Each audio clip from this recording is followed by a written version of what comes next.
Director of National Intelligence, Tulsi Gabbard, is resigning after about 15 months in the role of the Director of National Intelligence. Yeah, we want to get straight to the White House and bring in Kevin Liptak with the latest. What are we hearing right now?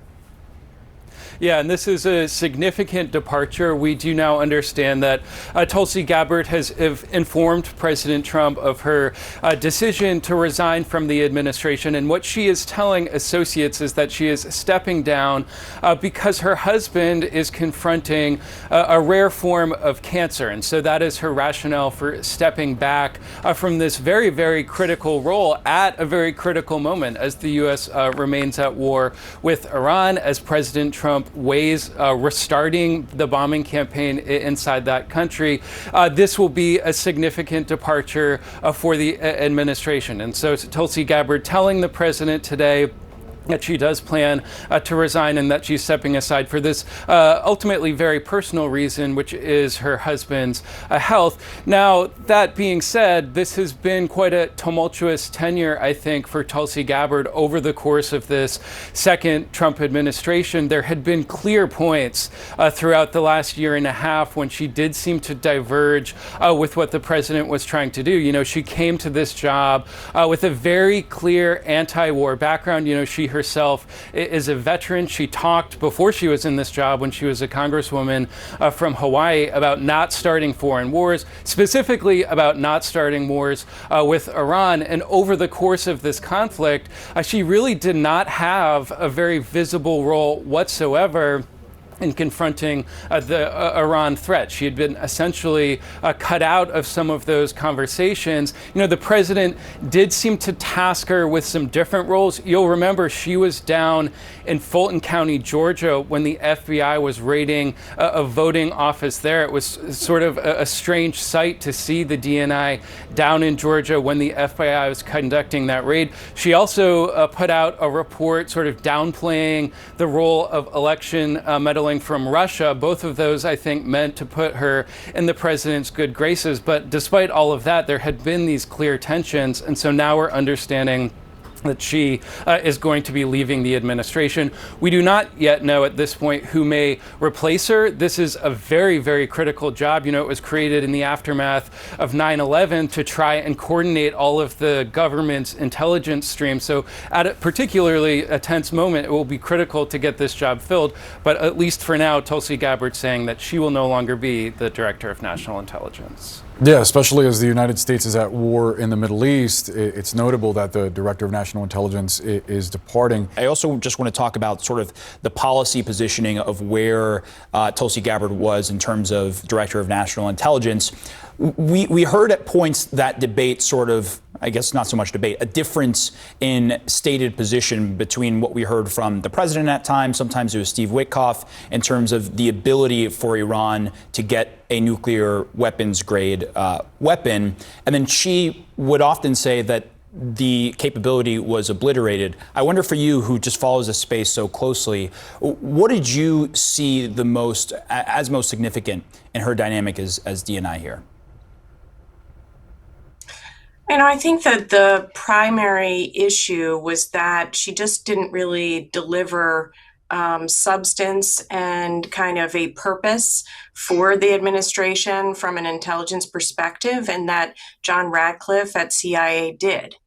And so the contrast between them and the ability of them to represent the intelligence in a way that, I think that Director Ratcliffe is just more artful in threading the needle and then behind the scenes providing really value added, because the CIA has that value added, right? They have deeper analytic core, and then they have the operational capabilities that, of course, ODNI doesn't have. And so I think that, it's the divergence of views that were very core to who Tulsi Gabbard is and was, that never really synced.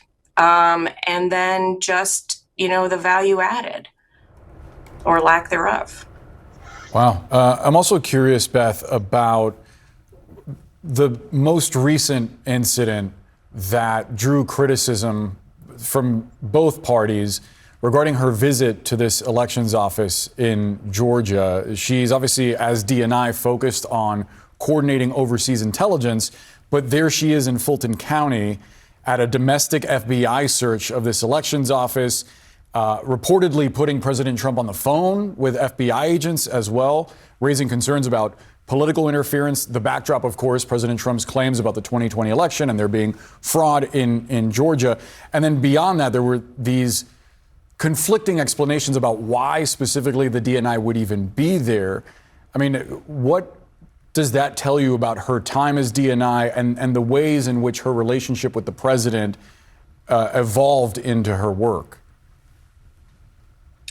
Yeah, I think that, the DNI Gabbard was in search of a mission that was of value to the president. And, there was this kind of joke, very sad joke from her perspective, where her initials, DNI, stood for do not invite to all these foreign policy meetings. And you would see that she was completely absent from Mar-a-Lago during the Venezuela operation, during the Iran operation. And so she was in search of a mission that was of value. And this election fraud mission was something that where, she jumped in to take up that mantle. There are, from my perspective, having been, the number 3 at ODNI in my last government position, I believed that her presence was counter to her authorities. I don't think that the DNI has authority for this kind of engagement on domestic election issues, even when there is a potential foreign nexus. And in the case of Georgia, in all of the years, remember, this is many, many years, there has never been an accusation or an inkling of foreign activity related to that outcome. And so, it was just completely off the charts, weird. And then, just from my perspective and from many others, beyond what a director of national intelligence should be doing. Let's go to Brian Todd. Brian, obviously this was a tumultuous tenure. And before she served in the administration, her entire political career up until 2022, she was a Democrat and she was sort of non-interventionist. She spoke out against U.S. foreign policy. Then in 2024, she flipped to the Republican Party and served the president, obviously, who has been more aggressive, not only in Iran, but in Venezuela and in Cuba as well. It's notable that her vision of U.S. foreign policy not exactly aligning with President Trump's. That's right, Boris and Omar, that is correct. And it is unusual for a director of national intelligence to leave office, basically at the height of tensions with Iran. And as this conflict has not come to a full resolution as of yet, it's striking that she's leaving during that period. And again, not only, to emphasize what Kevin said, he emphasized that she's been controversial in a number of ways.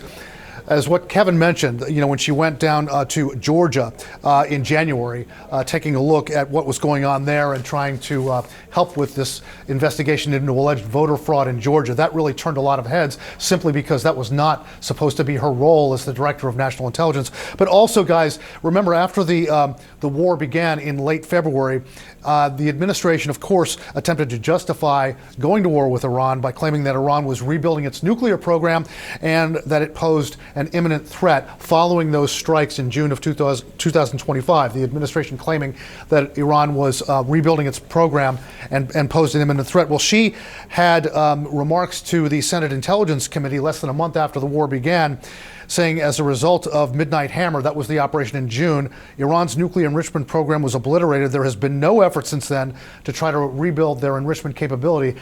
She then essentially almost contradicting the administration's claim that Iran had posed an imminent threat. So she got in a bit of hot water for that. Again, that was a hearing in front of the Senate Intelligence Committee less than a month after the Iran war began. Guys, I've just been handed this. I can read from you. This is her resignation note that we've obtained from Tulsi Gabbard. Dear Mr. President, I am deeply grateful for the trust you placed in me and for the opportunity to lead the office of the Director of National Intelligence for the last year and a half. Unfortunately, I must submit my resignation effective June 30th, 2026.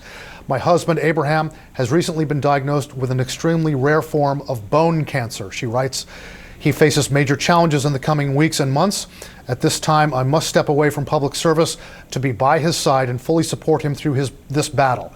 Abraham has been my rock throughout our 11 years of marriage, standing steadfast through my deployment to East Africa on a joint special operations mission, multiple political campaigns, and now my service in this role. His strength and love have sustained me through every challenge. I cannot in good conscience ask him to face this fight alone while I continue in this demanding and time-consuming position.